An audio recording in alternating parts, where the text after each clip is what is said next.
So in on top of my last video where I was talking about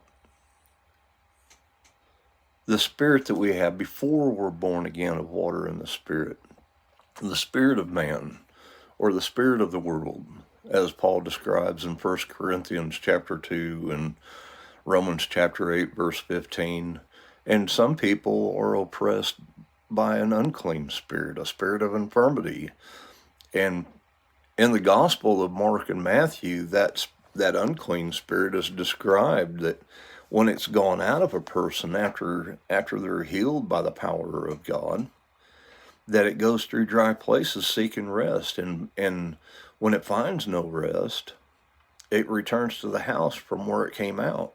And if it finds it swept, cleaned, and unoccupied, it goes and finds 7 other spirits more wicked than himself. And when it enters back in, the latter state is worse than the beginning for that person. And the good example of that is the lame man Jesus healed on the Sabbath day by the pool of Bethesda, who was oppressed of the devil by an unclean spirit for 38 years.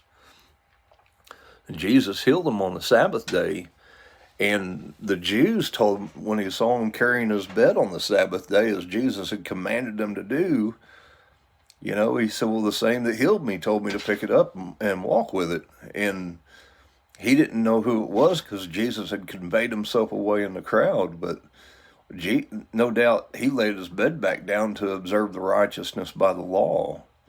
And Jesus found him later and said, look, go and sin no more, lest a worse thing come upon you. So immediately he picked up his bed and he went and told the Jews it was Jesus who healed him.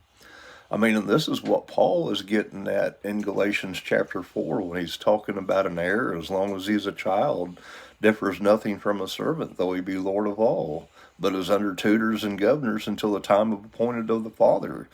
This is what he's describing in Galatians chapter 3, is the law being our schoolmaster to bring us to Christ. And we're watched under the law, held prisoners to sin until faith comes. He says, but once faith comes, he says, we're no longer under the schoolmaster, the tutor, or the governor responsible for our care and discipline. Well, here in Galatians 4, he's saying, likewise when we were children, were in bondage under the elements of the world. But when the fullness of time came, God sent forth his Son, made of a woman, made under the law, that we might receive the adoption of sons. And because we're sons and no longer servants, he sent forth the Spirit of his Son into our hearts. So we're not born with the Spirit of God.